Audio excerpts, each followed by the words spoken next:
My friend made me watch Money Heist. I'm on like season 1, episode 3, and the sex is pretty interesting, I guess. And what about the sex is so interesting? The girl's basically a cougar, which is like a kind of a change, I guess, to see on screen. Okay. So Yeah. the fact that the cougar begs the young strapping gentleman is Yeah, I guess it's cool to watch. The storyline, it's a perfect heist, and whether they're able to carry it out or not, if it's successful or not, you should watch that. If you need anything to watch on Netflix, Tiger King's on there. It's been all over everywhere, and it's for a reason. Do it. What would you say the reason is? Why do you like Because they're trying to prove Carol Baskin killed her husband. It's fact. It's fact. Donald Trump is covering it up. He's using it as a ploy. Yeah, Tiger King. One of my favorite things to watch on Netflix right now is Rory Scoville's stand-up special. Rory Scoville tries stand-up for the first time. Is there a reason why you chose that?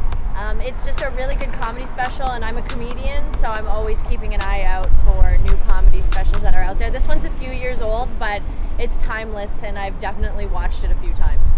All right, so if I put you on the spot, can you give us a joke, or it's not one of those days?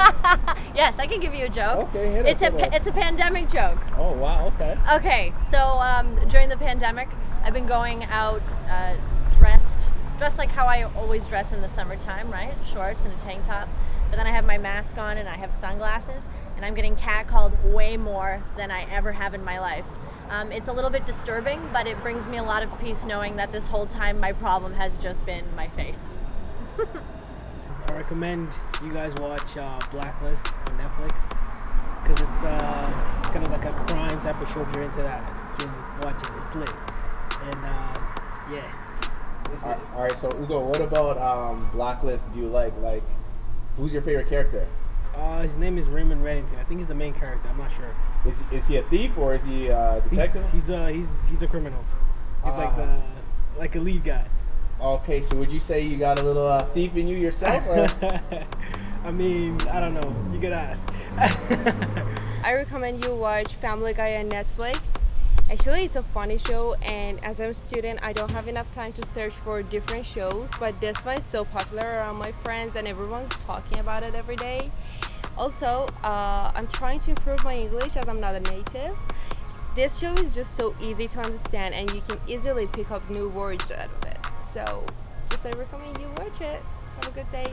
My Netflix recommendation would be Jeffrey Epstein's Filthy Rich.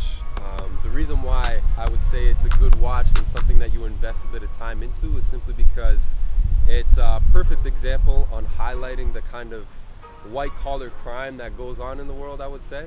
And it kind of opens your eyes to some of the corruption that we don't get a chance to see. It's hard to watch. There are definitely parts of it that are very uncomfortable, but you know, what you are able to take away from it, I think, might be of good value, I should say. My Netflix recommendation is Dynasty. So why do you recommend Dynasty? It has a lot of drama, excitement, family issues.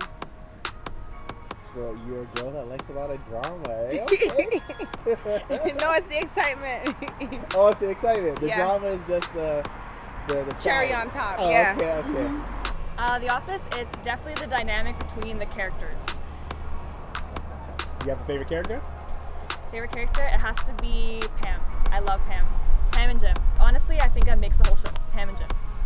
My recommendation on Netflix these days would be Dark. That's what I've been watching these days. Why I would recommend that show? Because it's such a metaphorical show that it probably it actually questions the belief that you've been taught since you're born. It questions the science behind everything, and it's good to look at life from a different perspective. So Okay, so what belief of yours did it change?